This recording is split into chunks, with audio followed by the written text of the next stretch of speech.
We are live. All right, gang. Welcome back. We are on the soapbox.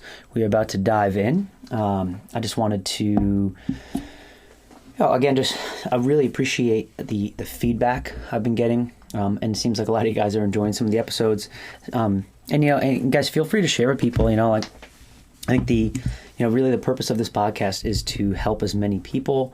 I always kind of get nervous that I'm just kind of blowing smoke into the wind here, which is kind of the purpose, I guess, right? The soapbox, just sort of step on something and step right off. But, really what it comes down to is I really enjoy trying to share as much as I can with others for 20 minutes, if there's just a 2-minute segment that you find value in, that to me is worth it. And that's also the reason why I really like to keep these for 20 minutes, because there's not often many podcasts out there that are that short. So I try to keep them short and sweet and somewhat, packed as opposed to long form. So that dovetails into what I want to talk about. I just recently did a 2-part series with DJ Hiller and on My Fit podcast. It was really awesome. Talked about the 10 lessons or learnings over the past 10 years.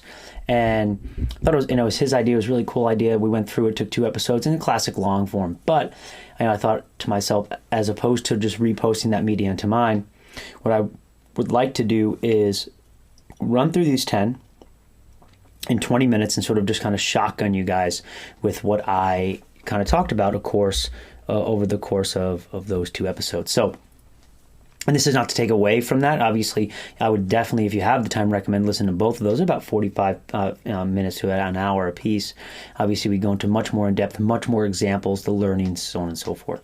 This is more or less going to be the, Spark Notes, the Cliff Notes, for those of you that still use that stuff. All right, let me give you the summary so you can know if you want to stick around for another 18 minutes or so. First, be the hardest worker and expect nobody to notice or care. Have a goal. Be disciplined in the pursuit of that goal, even if it's not cool. Master the fundamentals. CrossFit at its core works. To compete, you need this basic understanding. Run the numbers a lot. Find every reason not to do something before you do it. Dig the trenches and don't ever fully leave them. Be real, be caring, and be passionate. Listen and learn, be open-minded. Never stop getting feedback. So, those are the 10. And as I read those, some of those are very straightforward and clear. Some are a little more metaphorical in nature.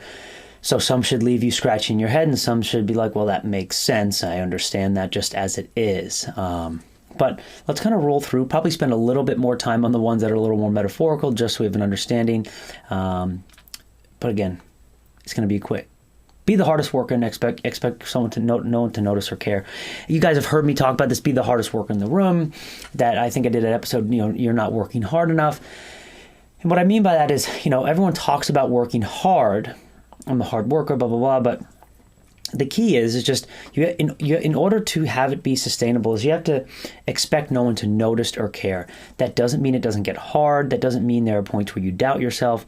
But you need to do what you do for you, for your goal, for your purpose, for your passion. And again, you'll also notice a lot of these dovetail into one another because, it's like anything. It's like the 10 general physical skills. It's not like you're in one mode or the other. They all have sort of synergies and also tensions amongst one another.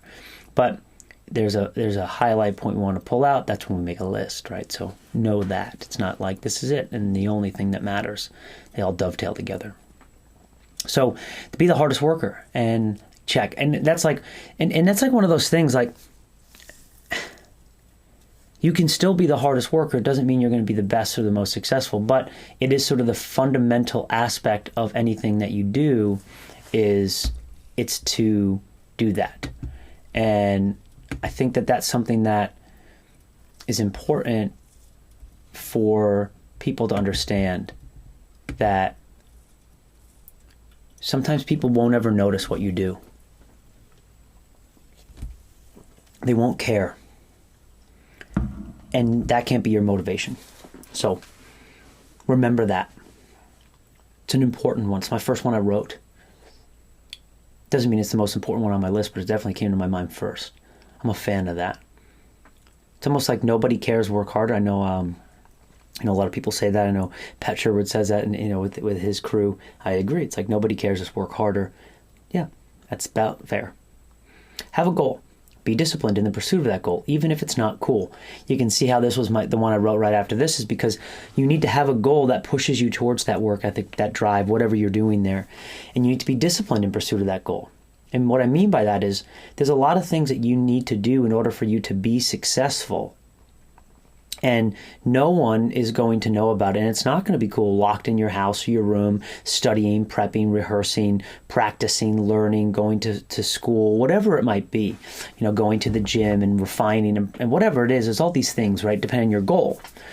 But it's not, these aren't the things that you see on Instagram. These aren't the things that, it's like I just remember, and for me it was like when I was prepping and studying to get on staff, and when I was on staff, and still am, but like when I was learning new lectures, like I would just spend hours rehearsing, practicing, coaching in the mirror, things like that.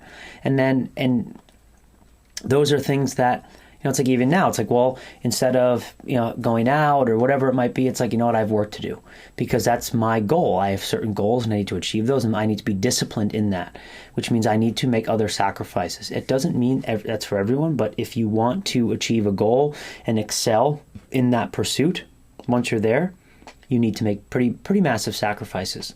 And I use cool in parentheses because obviously it's a pretty subjective term, but I think you know what I mean. Master the fundamentals in movement, in life, in coaching. See this a lot, right? The novice's curse is to teach the snatch before you teach the overhead squat, before you teach the air squat, right? So remember that. The new shiny sexy stuff, the complex stuff might not be where you belong, might not be where most people belong. I've coached a lot of athletes. I've coached a lot of coaches. Most of them have a woefully inadequate skill set in understanding and teaching the fundamentals and in executing those movements themselves. So understanding how important the fundamentals are. It's like you need to be, if you're a CrossFit coach, right? You need to be able to teach the air squat, front squat, overhead squat, press, push, jerk, deadlift, swim up, high pull, medicine ball clean. You need to be able to know the progressions like the back of your hand. You need to be able to have an ability to teach it like that to anyone walking in the room. If someone gives you a PVC pipe and says, teach the push jerk to that person, you're just like, okay, not an issue. Until then, you're nowhere near where you need to be, where you should be. Now, if it's day one, that's where you should be. If you're 5 years in and you don't have that, shame on you. I have no sympathy for you other than you need to start working harder and know what you don't know. So that's what I got for you. I'm tough on you on that one, and hopefully that doesn't offend you. If it does, maybe there's some truth to it. CrossFit, at its core, works. To compete, you need this basic understanding. CrossFit methodology at its core works. And this really relates to competing. And like biggest thing over 10 years is most, and this was the thing I was thinking about is, man, from a competitive perspective, I see a lot of people, a lot of athletes, newer ones start to sort of, and ones that kind of flash in the pan, don't truly understand CrossFit at its core. In turn, it really does make it challenging for these athletes to actually excel. The best in the world actually do a lot of CrossFit and understand it. It's like, and this sort of, it came down to like if you're a CrossFit athlete, you all should have your level 1.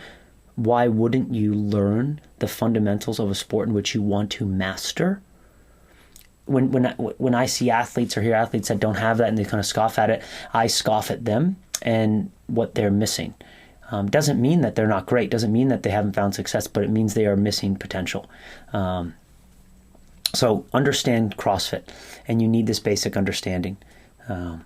It's almost one of those things like, why wouldn't you? If you want to be the best in the world and you're doing everything you can in the world, why wouldn't you at least go to your level 1 to gain a basic understanding. And if you think that you have all the knowledge that you would give there, I say shame on you.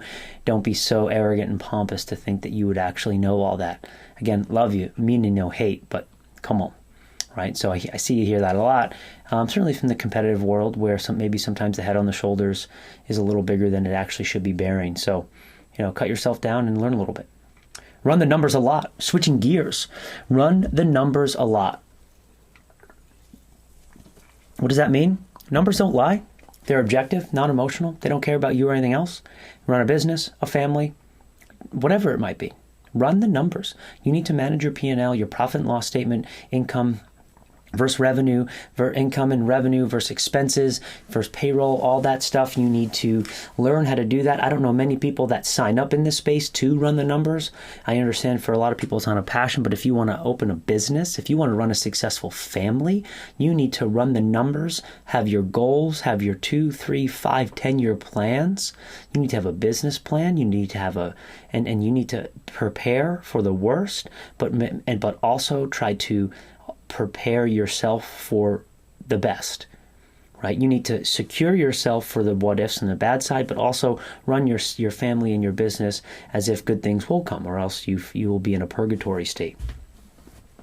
Run the numbers a lot. And the reason why this is, and it dovetails, again, you can see where my mind was going when I wrote this in really no specific order, but get inspired by one to another, is find every reason not to do something before you do it. This is my favorite one. I want to open up a gym. What should I do? Well, I want you to write down every reason why you don't think you should, which part of it would be run the numbers. You need to make a business plan, and then you need to run the numbers for your break-evens, your everything, your this scenario, your that scenario, your 5-year P&L, all that. I mean, I've had many people ask me that question, and I've given them that advice, and they would write me back and say, thank you for having me do that. I'm not going to open up a gym anymore. Understand my goal is not to destroy people's dreams, but it was more or less like, hey, the lease or the place we were in, it would not have worked out. We double checked things and we realized we had not been able to do what we wanted to. So it's not to deter your passions, it's to actually make it a realistic dream. Because the last thing you want to do is cause harm to yourself or others.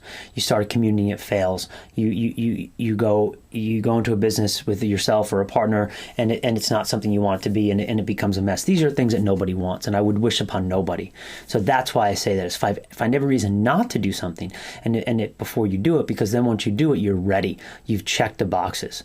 Those are one of the most important things I could ever impress upon you guys. So, from there, we're smoking here, we're cranking. Dig the trenches and don't ever fully leave them. This is my favorite one. I talk to Paul Trombley about this a lot. We joke around about the trenches. Obviously, we're a lot different than we were 10 years ago from where we are in life. But what we talk about that is, hey, open and close the gym, working, 10, 12, 13, 14-hour days, those types of things, okay,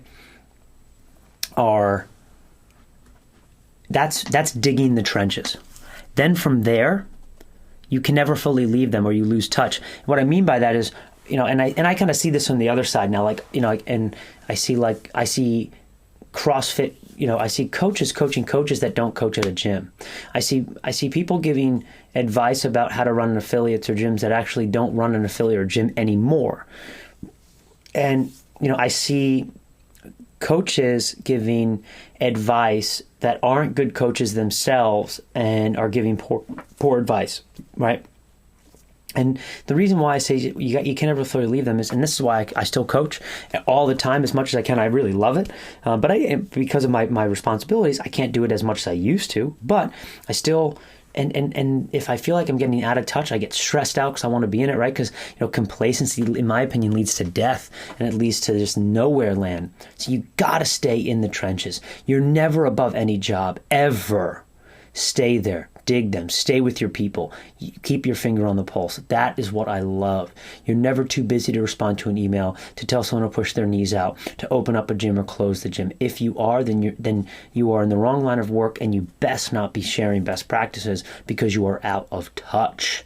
If you want to be in the industry to help people, then you need to stay in touch to help them. Super important. Dig the trenches and don't ever fully leave them. God, that one gets me fired up. Be real, be caring, be passionate. That's number 8. So be real, be caring, and be passionate. I'm myself, right? And what I mean by that is I'm a bit of a nerd. I'm super passionate about this stuff. I love CrossFit. I love fitness. I love working out. And that's who I am. And it's not for everyone. I don't expect everyone to be like that. And that's the thing.